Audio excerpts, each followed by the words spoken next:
My first exposure to From Software games was way back with the release of Bloodborne, which I enjoyed, rage quit and picked up again after a while to finally beat it, leaving me with a craving for more games like this, which led me down the Soulsborne rabbit hole. As such, Armored Core 6 Fires of Rubicon is my very first non-Soulsborne game from Software, as well as the very first Armored Core game I ever played. Meaning that this review will not be from a long-time Armored Core fan, but rather from a hardcore Soulsborne fan who's at a point in his life to play any game From Software will release. And following the massive success of Elden Ring, I'm sure there are also many new players to the Armored Core franchise who will check out AC6 and be their first exposure to the Armored Core franchise. If you are one of these players, then I'm sure that this review will give you a good idea about the game. But before I will go into my review, a fair spoiler warning that throughout the footage I'm going to show you, you will see some minor visual and minor New Game Plus spoilers. However, I assure you that those will absolutely not ruin your experience with the game. With that out of the way, let's begin by talking about the game's technical performance. I played AC6 on my PC equipped with a Ryzen 7 800X3D and an RTX 3080 with HDR enabled. My settings were configured to maximize visual fidelity with graphic options set to either high or ultra, which didn't compromise performance. I opted for 4K resolution capped at 90 FPS, a mark I didn't consistently hit during missions and boss battles, but my frame rate was well around high 70 to the lower 80 FPS range.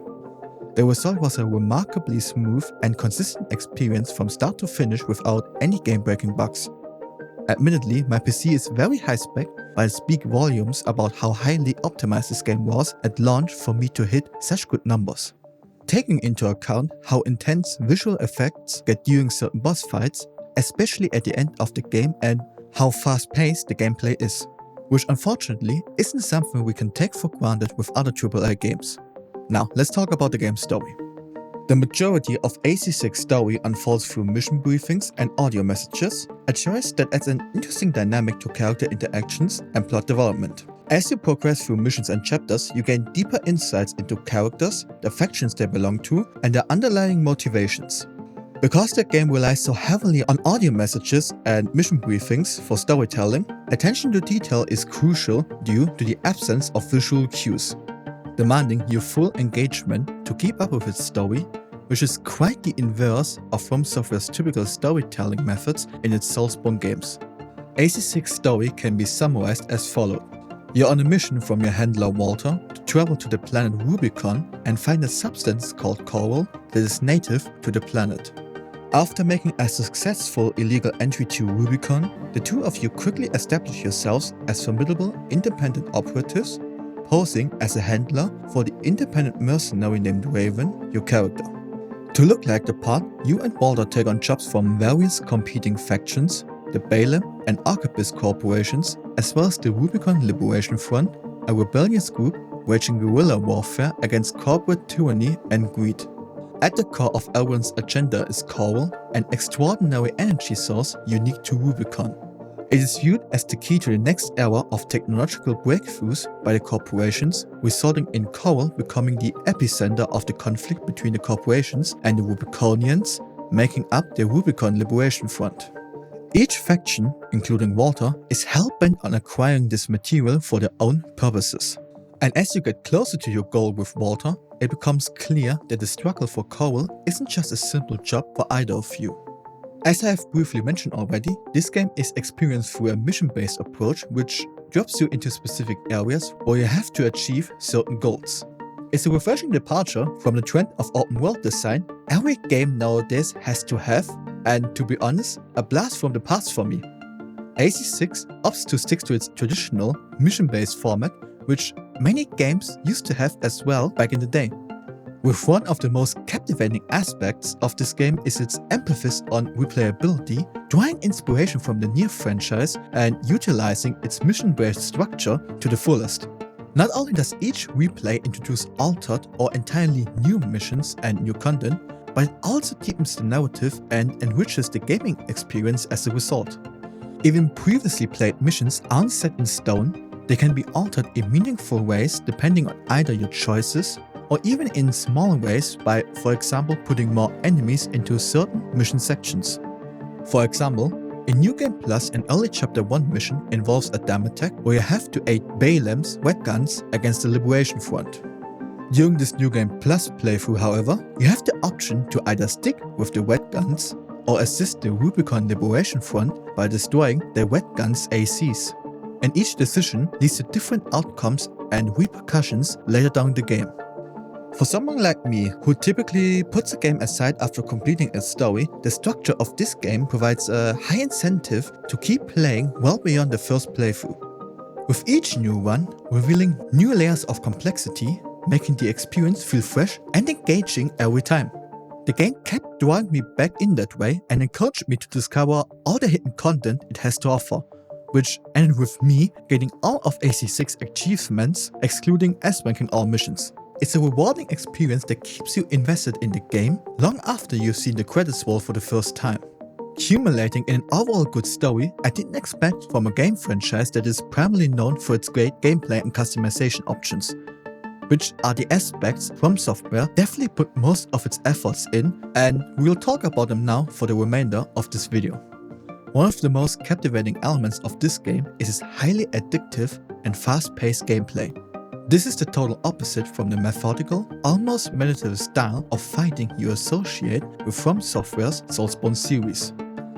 In fact, the only moments that serve as a reminder of the game's developer are the intricately designed boss battles, which you feel are distinctly From Software creations. Adding to the game's fluidity is the well-implemented checkpoint system scattered throughout many missions. These checkpoints allow you to dive right back into the action, eliminating the need to replay entire missions from the start. And especially the generosity and chance to resupply your AC with ammo and health caught me off guard. This results in an immediate back-to-back gameplay loop that keeps the adrenaline pumping and eliminates any frustrations whatsoever to complete the same mastered section over and over again if you die to a boss, for example. And dying to bosses is a guarantee in this From Software game.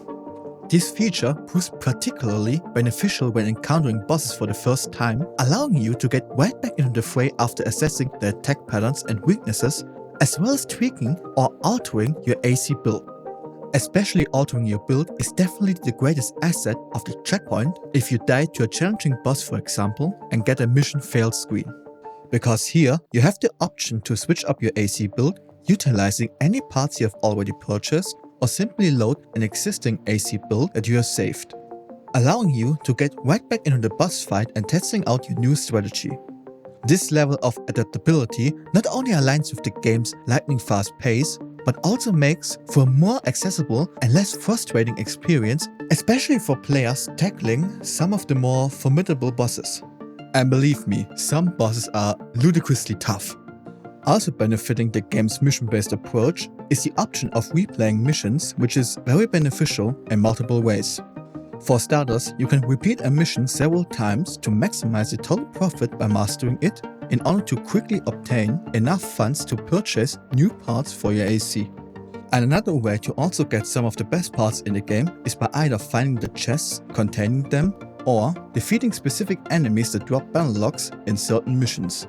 These battle logs are divided into 4 categories ranging from bronze to platinum, and by getting enough of them, you unlock for every hunter level a new AC part. And thanks to the relative shortness of most missions, as well as its highly fast-paced gameplay, this doesn't feel like a tedious chore dragging on unnecessarily. Overall, the game succeeds in delivering an engaging gameplay experience that combines the best of fast-paced action with the deep strategic elements that From Software is renowned for. Whether you're in the heat of battle or strategically planning your next move at a checkpoint, the game keeps you thoroughly engrossed every step of the way. Also, the dynamics of each mission can vary dramatically based on the build you've chosen, which you will notice early on with the Strider mission. Generally speaking, you will be given an almost infinite range of choices when it comes to builds and weaponry, with the exception of one specific mission that mandates the use of a particular weapon. This level of freedom will give you a different gameplay experience for each distinct build, ensuring that no 2 playthroughs of a mission, for example, feel exactly the same way. If you find that a particular build isn't working out, the game features, as already mentioned, menu options, allowing you to quickly assemble or load another AC build right from the mission over screen. This is extremely useful when you've reached a checkpoint just outside a boss fight, giving you the chance to recalibrate your strategy without having to start the mission from all over again. Without spoiling any major events, a good example for its usefulness are my couple of attempts at beating the wet guns during New Game Plus. At this point in my AC6 playthrough, I had a build I was really comfortable and effective for most cases. However, fighting a high DPS tank combined with an agile AC was a task definitely beyond the capabilities of my AC build and my skills.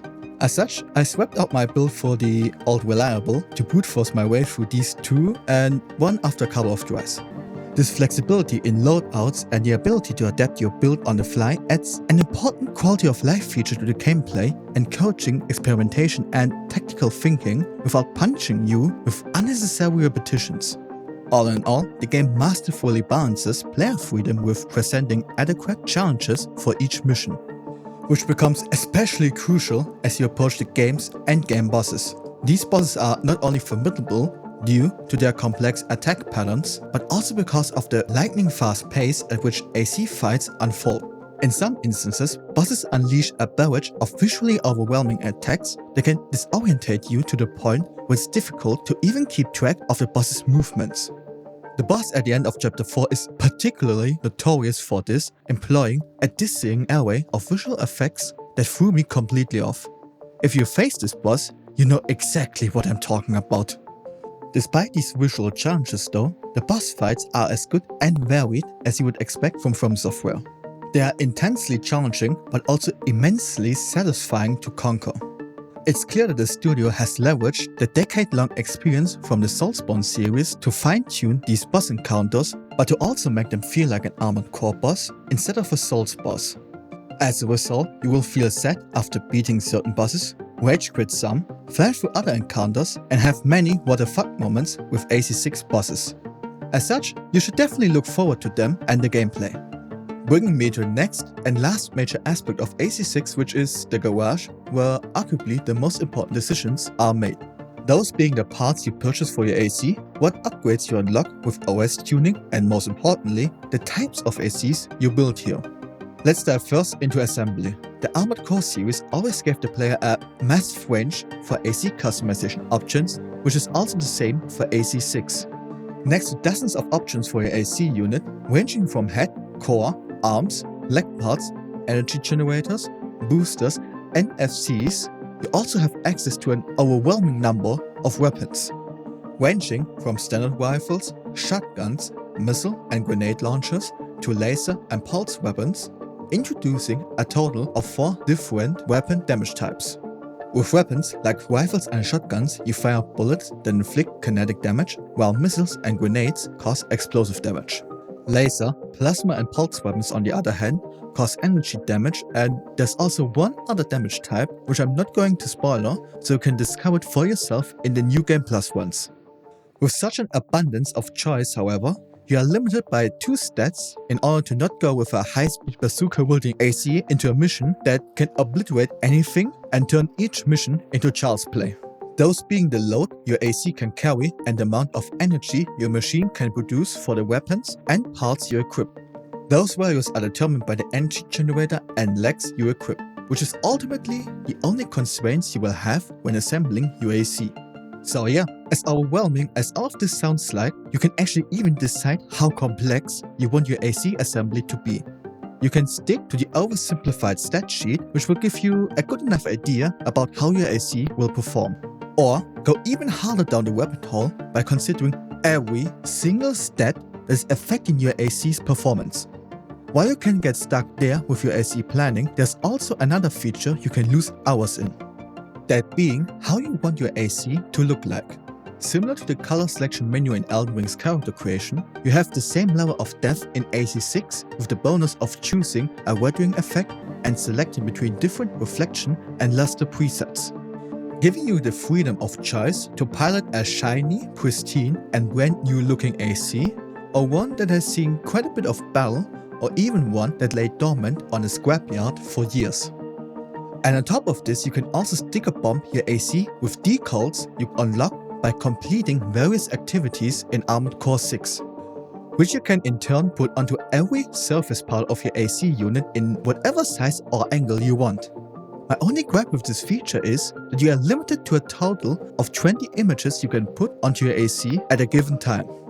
I wanted to decorate my AC with the decal of every enemy AC I defeated to give mine the look of a champion collecting trophies of every foe it vanquished. Which is a downer that I can't do this. But the ability of creating your own decals from scratch is yet another cool customization feature, giving you yet another level of limitless customization I haven't seen in a single game.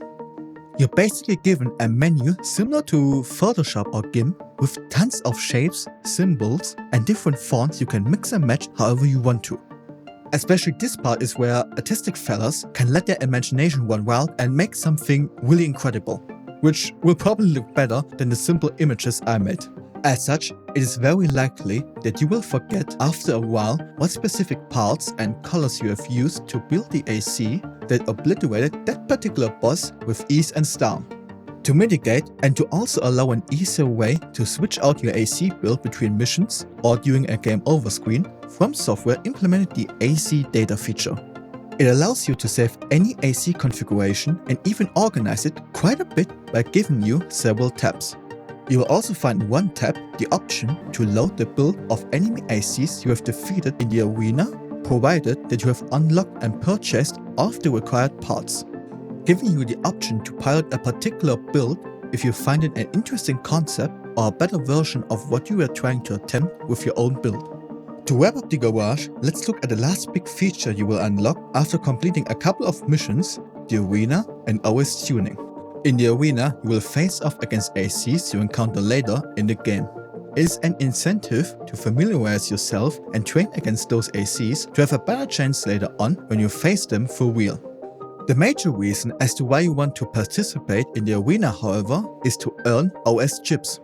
These will allow you to purchase special OS tuning perks, which will unlock new features for your AC, increase your weapon damage type, unlock special AC expansions, and more. Plus, fighting in the arena one-on-one is also a lot of fun, which you can have in PvE or PvP modes. I don't have any PvP experience on how smooth this online mode is, but the PvE arena experience is definitely a lot of fun. In summary, Armored Core 6 Fires of Rubicon offers an interesting storyline that serves as a compelling backdrop to its spectacular gameplay and customization features. These elements are executed to perfection, which makes this game an unique, immersive, and thrilling experience. Especially in terms of customization options and build variety, this game, and the franchise as a whole, stands as the pinnacle, surpassing any other game I have ever played with these aspects. Buy this game if anything I have talked about sounds interesting to you. It's great and probably one of the best action games I have ever played. And definitely the best mech game I'll probably have ever played. And with that, I wish you a good day. Ciao.